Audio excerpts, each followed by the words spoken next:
Hello and welcome.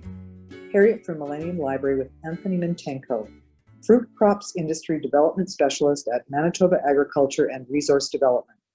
Anthony will be talking about fruit crops that grow in an urban landscape and the best cultivars to use in our extreme climate. He will also touch on relatively new fruit crops such as Dwarf sour cherry, as well as the traditional strawberries, raspberries, Saskatoons, and apples. And before we start, I'd like to mention we have a number of gardening resources and information for the beginner to the expert gardener.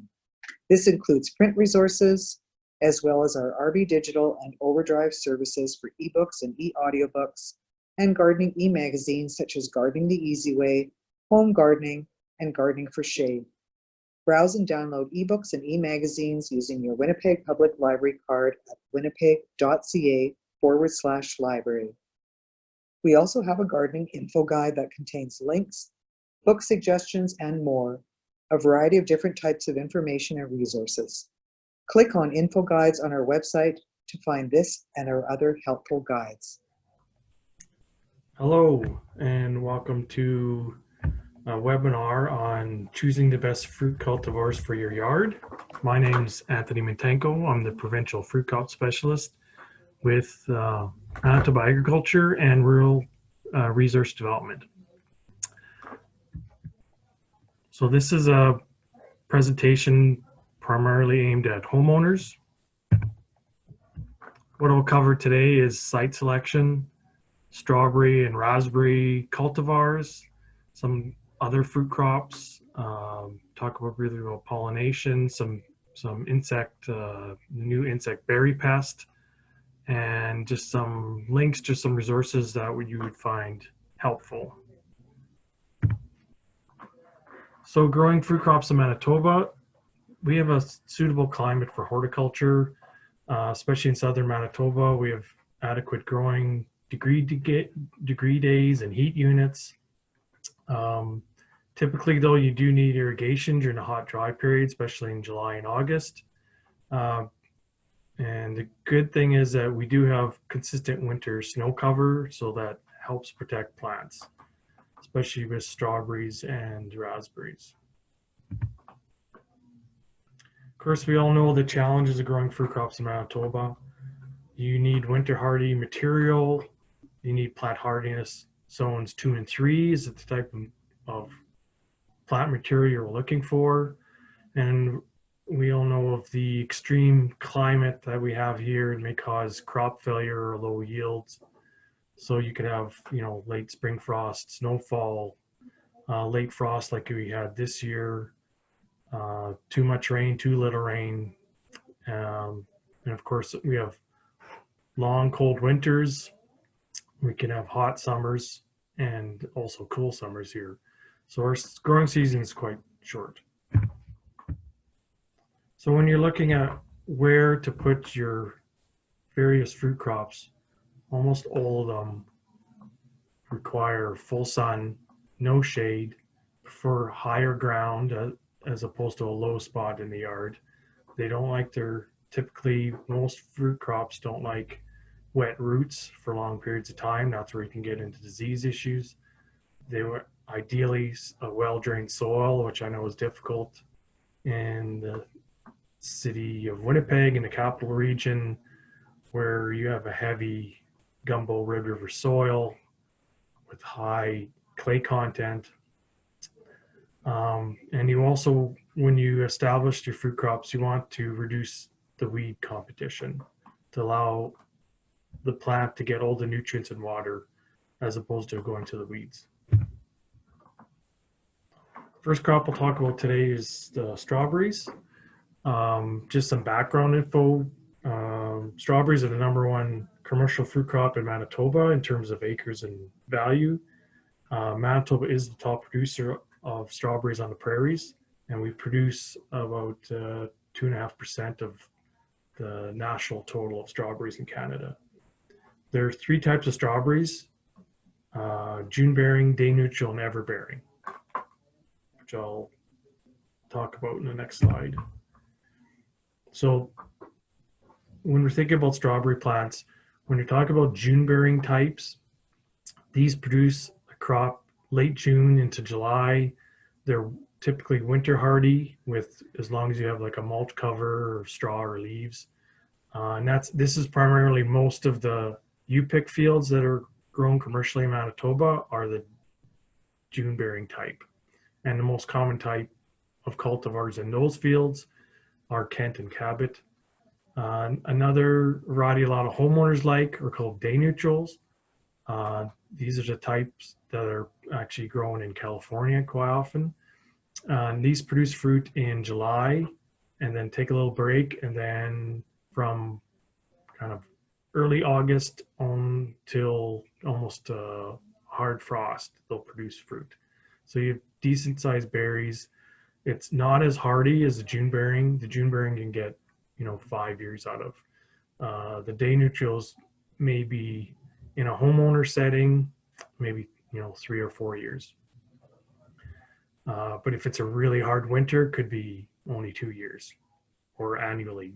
And the two varieties that a lot of growers and homeowners use are Seascapes particularly, and some are trying Albion, although Albion is not as winter hardy as Seascape.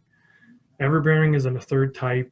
It produces fruit in July and August. It is typically smaller berries, less yielding. It's a kind of older type. Fort Laramie, you can usually see that at the nurseries. But a lot more of the nurseries are selling more of the day neutrals now. Okay, so what I would recommend for June bearing strawberry cultivars that are available at the local nurseries would be Kent, which is really hardy, high yielding. It is a softer strawberry, really good flavor, and it does get quite a few leaf diseases. Another one you can try is Cavendish. It's also hardy, has good flavor. One that I wish it was available more to homeowners is Cabot. It's a lot, commercial growers are growing this one. Has very large berries, good firmness, good flavor.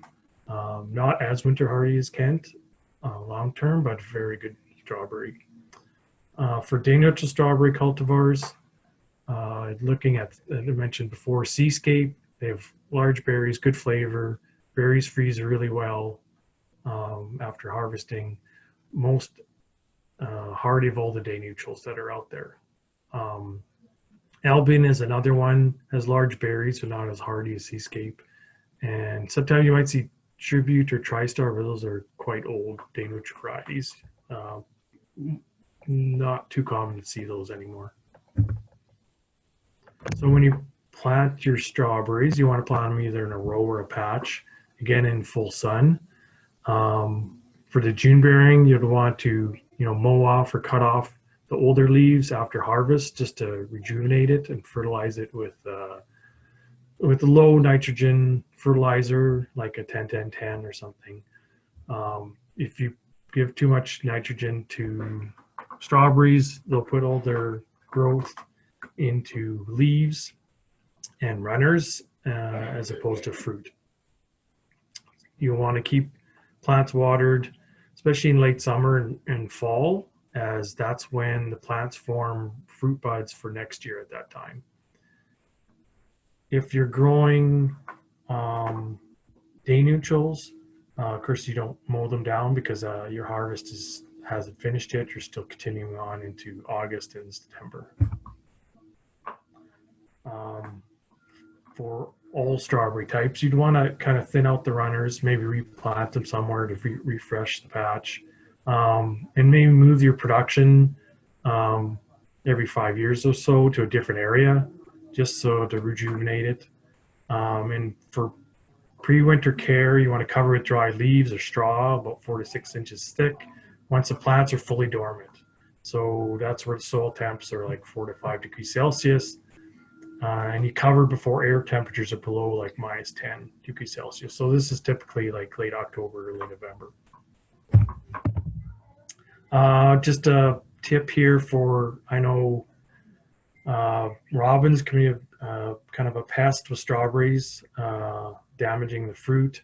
But I saw this at a research nursery where they just put fishing line above the plants, and the birds, when they came down to try to land on the strawberries, would hit that line and get scared away. Moving on to raspberries, we're going to talk about, there's two different types of raspberries as well. Summer bearing, which produce fruit on the second year cane, and fall bearing, which produce fruit on the first year cane. So again, same with the strawberries. You want to plant in full sun. You want to fertilize with low nitrogen products or a compost mulch. You want some good snow cover on it. And a stand, you should expect a stand to be productive for at least 15 to 20 years. What some of the growers are doing, and some homeowners as well, if you have a larger patch, a long row of raspberries, you can do alternative mowing of rows, what we call the raspberry biennial production system. And so let's say you have 2 rows, and you just mow 1 row every other year. So you only have 1 row in production, but it saves you the labor of having to hand prune out dead canes. And it just helps with also removing diseased canes and, smaller canes that maybe have not as productive. And optionally, after mowing, you could still thin out to like 8 to 10 canes per row. But I've found that typically mowing down, it thins it out pretty good. So how this system would work, so let's say you have 200-foot rows or 50-foot rows of raspberries. So you just alternate mowing. So first of all, you just make sure it's well established. So you're not doing this kind of system until like about year 3 or 4. So you would, in year 3, mow down row 1, and you'd harvest row 2. And then the opposite would happen in year 4. You'd mow down row 2 and harvest row 1, and you just keep repeating that. In some years where the raspberries have had a very hard winter, maybe a lot more winter injury like we saw this year, maybe do not mow that year, just allow it to gain some more strength and vigor, and skip to mowing down the row of that year if the plants are starting to look weak. So some of the summer bearing raspberry cultivars that are available locally are Boyne, which is an old standard out of the Morden Research Program, Killarney, Cirrus. Royalty is a purple type raspberry, very aggressive growing. It's ideal to kind of use a trellis with that type of raspberry, the Royalty. It's very aggressive. And Nova is also, a lot of commercial growers are growing that as well. Some of the fall bearing raspberry cultivars available that are recommended for homeowners are Red River, and some of the yellow raspberries like Honey Queen, Fall Gold, and Anne. And then a lot of the nurseries would carry these both the summer bearing and the fall bearing. With the fall bearing, you can get some, and even with the summer bearing raspberries later on a harvest, you can see possibly some spotted wing Drosophila fillet issues, and I'll talk about that later on in the presentation. So again, Boyne, it's quite an old cultivar, but very hardy here. The berries are, I guess, medium to small, high yield, really good taste. It is more susceptible to fire blight, so that's one thing you need to watch out for. Nova, I mentioned a lot of the commercial growers are switching to Nova. It's usually about a little bit later than Boyne. Good size, medium berries, good firmness, and can sometimes produce a late fall crop, but typically it doesn't produce the berries in the fall. It usually gets killed by a frost before it can. And so you might see in the spring the next year more tip kill with Nova, because that tip, which was trying to produce a berry, didn't go dormant sufficiently. Killarney is another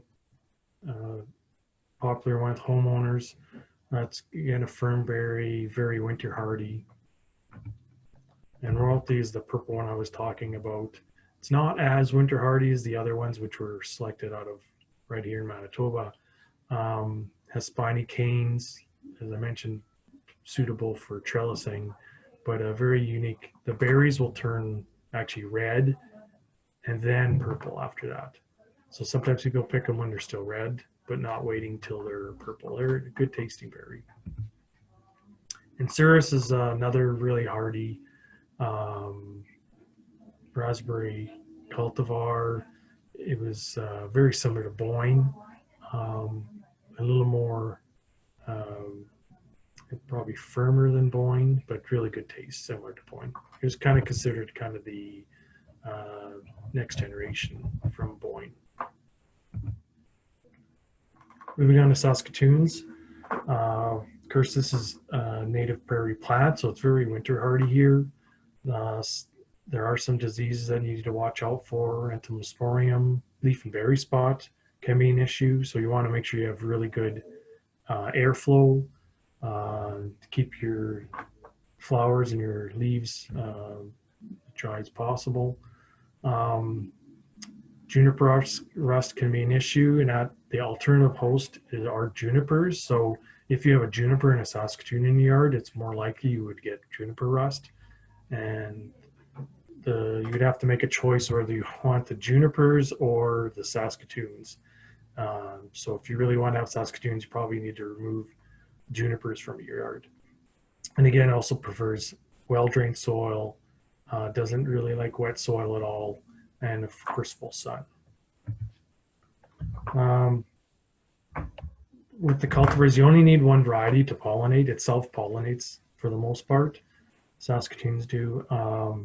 These are some of the varieties that are quite popular with growers and homeowners. Smoky, high yielding, great taste. Northline, very similar. Tees and Martin are earlier ones, they're larger berries, very sweet. So I'd say those are the top four that are very easy to access from the nurseries.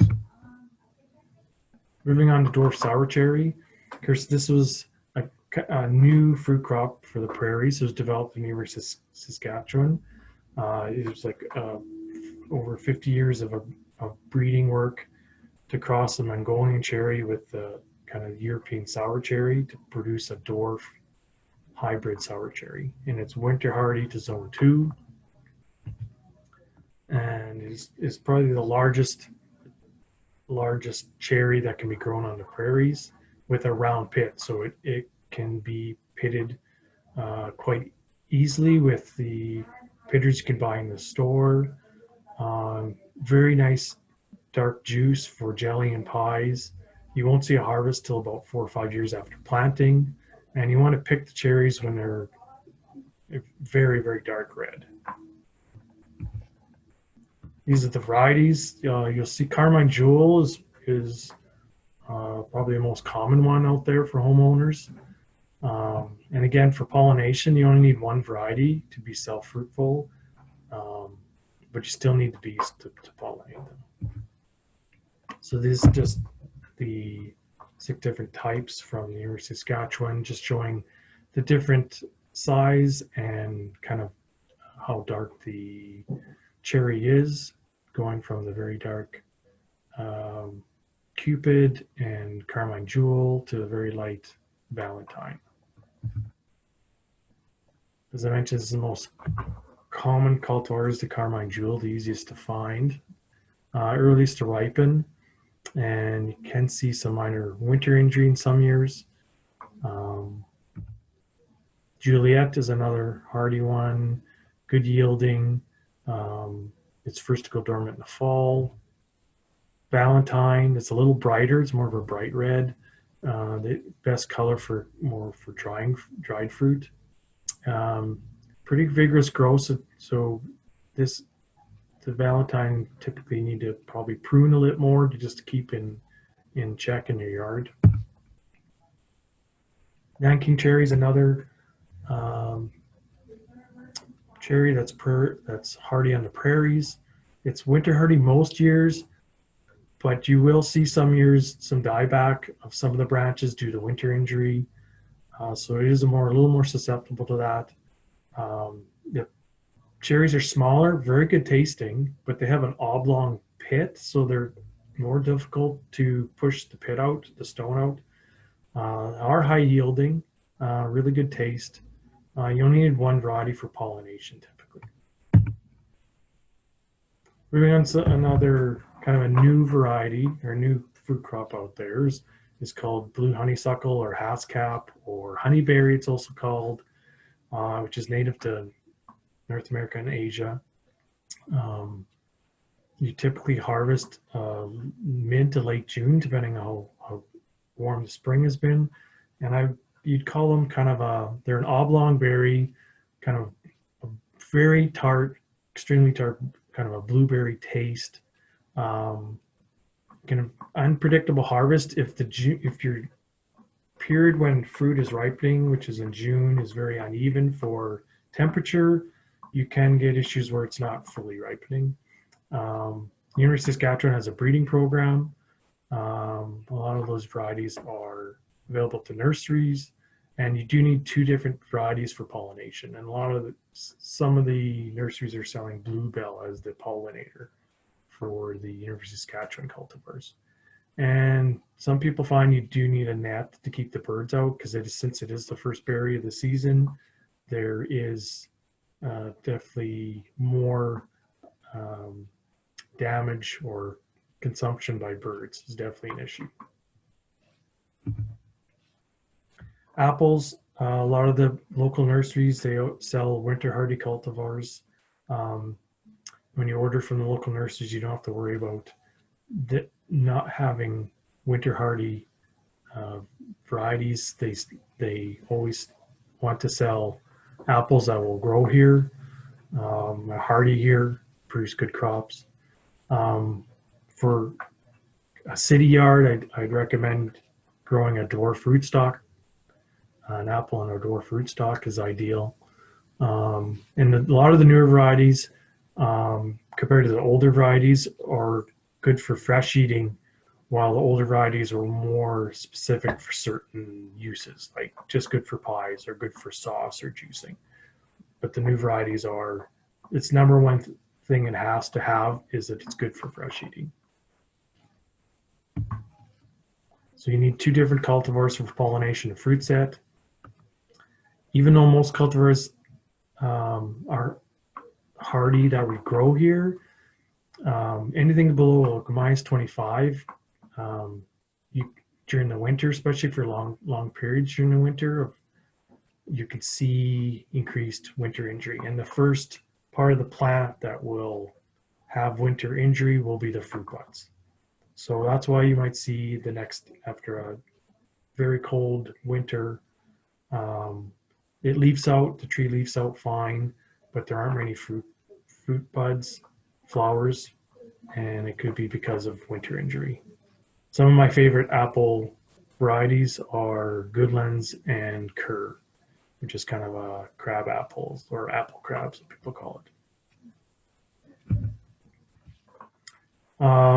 Going to grapes, definitely for the varieties that survive up here are from the University of Minnesota grape program.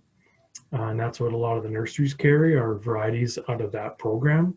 So they do have decent hardiness. I still say you want to put a mulch on at the base of the plant to help protect the roots during the winter.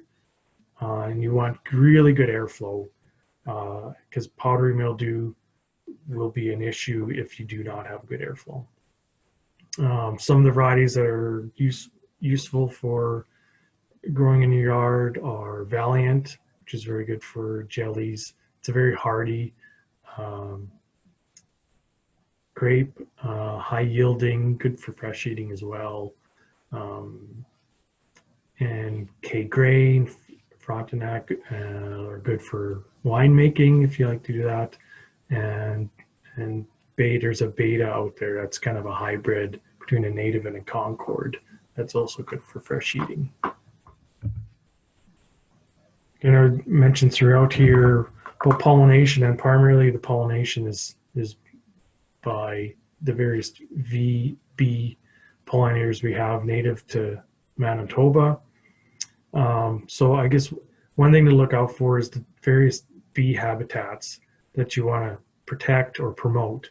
So there's certain type of bees, solitary bees, that are like to make nests in the pithy hollow stems like old raspberry canes or dead wood logs. And there's also uh, solitary bees that produce nests in the ground on bare soil. Uh,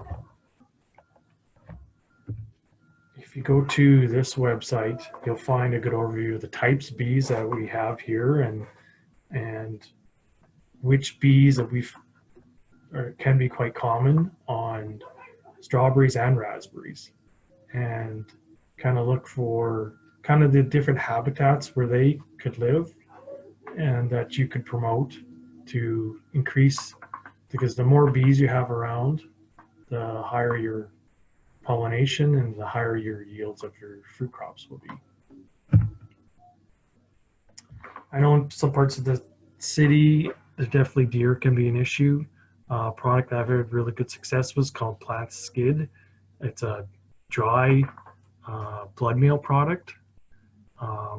Works really well. And also, what I sometimes do in my apple trees, where I'll hang Irish Spring soap, the original kind from the fruit trees, and that keeps them away as well. So those are kind of two products I've had good success with. And just to touch on the new insect pest, if you've seen a type of larva like this in your raspberries in particular, this is known as spotted winged Drosophila. It's a type of fruit. It's very similar looking to a fruit fly. It's actually called a vinegar fly. And here's another shot of it on a strawberry.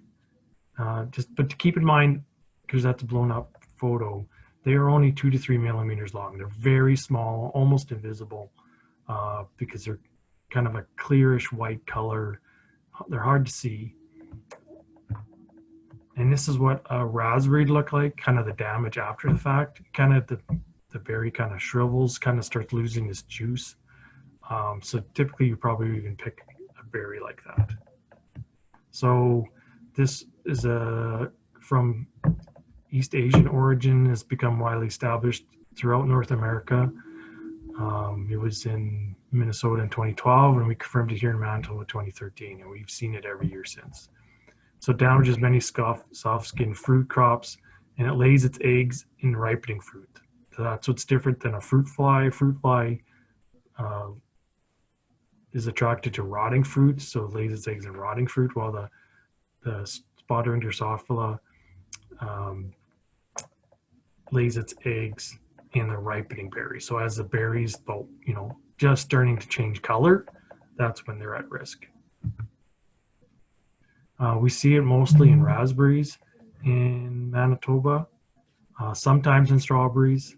We've seen it, it's uncommon on Saskatoons, but we have seen it on Saskatoons and sour cherries as well. It doesn't change the taste of berry. They won't make you sick eating the berry with larvae in it. It's just unappealing visually, but it's not harmful to your health in any way. So here's a photo of, you can see the female on the left with the egg laying device called an ovipositor, and it has actual kind of like sawtooth on it, so it saws into the berry and lays its eggs. And then you see the male with the one spot on each wing, which is easy to identify. The female, you'd have to look with the either observation microscope or something to look at the egg laying device to see whether it's a spotted winged Drosophila or just a common fruit fly. So they could produce a lot of eggs, and so early detection is critical, because the symptoms usually don't appear until after the fruit is harvested. So we're not sure if it overwinters in Manitoba or if it's wind blown in. And the best way for a homeowner to cope with spotted ring Drosophila is just clean harvest your berries frequently as possible. Harvest them, daily if you have to, taking off the ripe berries as soon as you can. Also, storing them in the fridge as quick as possible. That will stop, if there are any larvae in it, it'll stop them from developing. The temperature in the fridge will stop that development.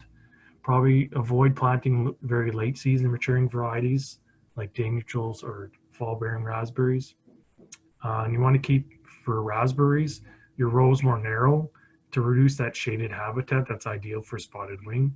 And also, it's also good for even to help prevent disease, where you're keeping the rows more narrow and having more airflow. And kind of last thing I'll talk about is just, I know we had last couple of years higher than normal incidence of fire blight, especially on raspberry. This is what it looks like on a raspberry leaf.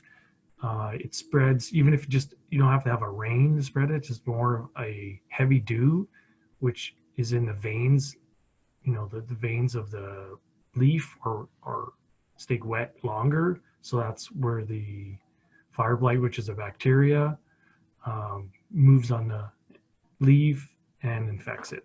And it'll look like, hence its name, it'll look like a burnt leaf, so fire blight.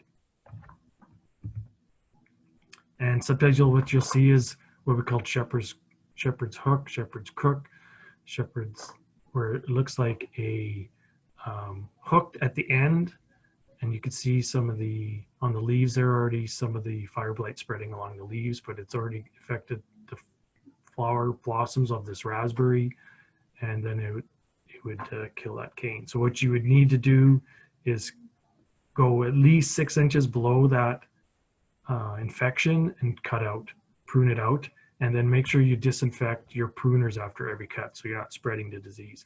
And then take that material and get rid of it, burn it, throw it in the garbage. And keep in mind, it does overwinter on infected tissue from last year, so if you could prune out everything that you see infected this year and remove it from the row, that's ideal. And you'll see a lot more the blight forming on younger shoots, and especially if it's been over fertilized. So if there's too much nitrogen, they'll be more susceptible to fire blight. As I mentioned, prune out and sterilize your cutters. Just to finish up, just some resources. Definitely your local nurseries. They have knowledgeable staff. They sell hardy cultivars, and they have good resources. If you're ever looking for just U-Pick farms, you can visit the Fruit Growers Association website. They have recipes on there as well, pfj.com. You can look at a Manitoba Agriculture Fruit Crop website for production info. Even though it's aimed at commercial growers, there's useful information for homeowners as well, pest information. And for some of the newer crops, like sour cherries and Haskap, definitely check out the University of Saskatchewan Fruit Crops program on their website. They have a lot of good articles on there. And it's definitely very interesting articles, kind of targeted at homeowners for the most part. So that's the end, and I thank you for your attention. Many thanks to Anthony for an informative presentation. For those of you who have tuned in, thank you for watching. Make sure to check out the various titles we have available on growing fruit, such as Fruit Trees for Every Garden, An Organic Approach to Growing Fruit in Gardens Large and Small, and Grow Something Different to Eat, Weird and Wonderful Heirloom Fruits and Vegetables for Your Garden. And please follow us on social media, Facebook, Twitter, and Instagram, and subscribe to our YouTube channel.